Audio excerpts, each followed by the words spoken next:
جو مجھ سے سب سے زیادہ سوال ہوتے ہیں ان میں سے میں آپ کو بتاتا ہوں، سب یعنی ہارٹ کے مریض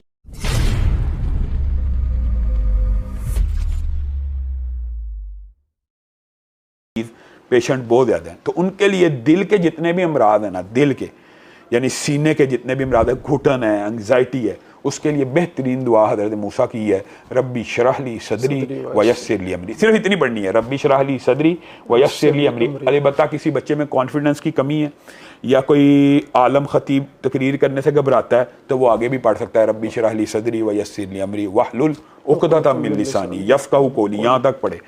یہ بھی 313 مرتبہ پڑھنا ہر نماز کے بعد. تو یہ تو الحمدللہ میرے یہاں پہ بعد ایسے نمازی تھے جن کو ڈاکٹروں نے بائی پاس کا کہا ہوا تھا، اللہ کے فضل سے ان کی شریانیں کھل چکی ہیں.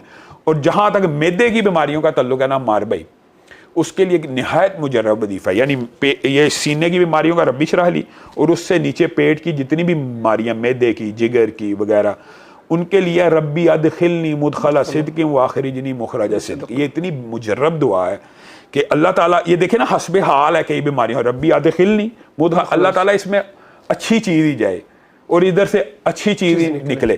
تو بنیادی طور پہ یہ جو دعا ہے، میں نے دیکھا معدے کے جتنے بھی امراض ہیں ان کے اندر بہت زیادہ مجرب. یہ کتنی دفعہ پڑھنی ہے؟ یہ سارے وظیفے میں جو بتاتا ہوں نا، تجربے اور مشاہدے، وہ 313 مرتبہ ہر نماز کے بعد پڑھنے سے زیادہ فائدہ ہوتا ہے. اور بعض دعائیں ایسی ہیں جو صرف گردے کے لیے، ربی انی مسنی الضر وانت ارحم الراحمین، یہ گردوں کے لیے بڑی مجرب ہے.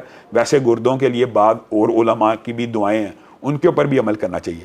اب یہ تو ہیں خاص بیماریوں کی. اور ایک بندہ مجرب بیمار ہے، یعنی مجرد بیمار ہے اور اس کو پتہ نہیں آگے مجھے ڈپریشن ہو رہا ہے، مجھے انگزائٹی ہے، مختلف بیماریوں کا مجموعہ کہہ لیں، مختلف بیماریوں کا مجموعہ ہے، یا سمجھ لیں سب سے خطرناک بیماری کینسر ہے.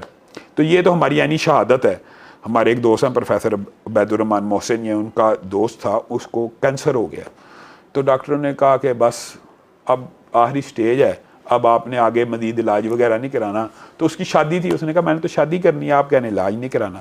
تو انہوں نے کہا اب تو شادی نہ کروا، زیادہ سے زیادہ 1.5-2 سال تو زندہ رہ لے گا. ڈاکٹر عبید الرحمن محسن صاحب نے اس کو یہ وظیفہ بتایا کہ 41 دن تو نے سورت فاتحہ 313 مرتبہ پڑھنی ہے. انہوں نے فجر کے بعد بتایا، لیکن میں یہ بتاتا ہوں ہر نماز کے بعد پڑھیں. سورت فاتحہ 41 دن پڑھنی ہے، 41 مرتبہ 41 دن پڑھنی ہے، اور 41 مرتبہ 313 نہیں، وہ دوسرے بتائے ہیں. یہ 41 دن پڑھنی ہے، 41 دفعہ ہی پڑھنی ہے. تو اس بندے نے 41ویں دن جا کے ٹیسٹ کرایا، اس کا بلڈ کینسر ختم ہو چکا تھا. اب اس کے 3 بچے ہیں، یعنی یہ ایک سکہ شہادت ہے، گواہی ہے ماشاءاللہ. تو اس کے اس طرح کی جو بیماریاں ان کے لیے سورت فاتحہ، آپ کو پتا ہے وہ کتنی حدیث ہیں سورت فاتحہ کے، زہر کا، سانپ کا، بچھو کا، مختلف روایات کے الفاظ ہیں. تو انہوں نے تو صرف 7 مرتبہ پڑھ کے دم کیا تھا، تو 41 مرتبہ پڑھنے سے اس میں بہت زیادہ شفا ہے.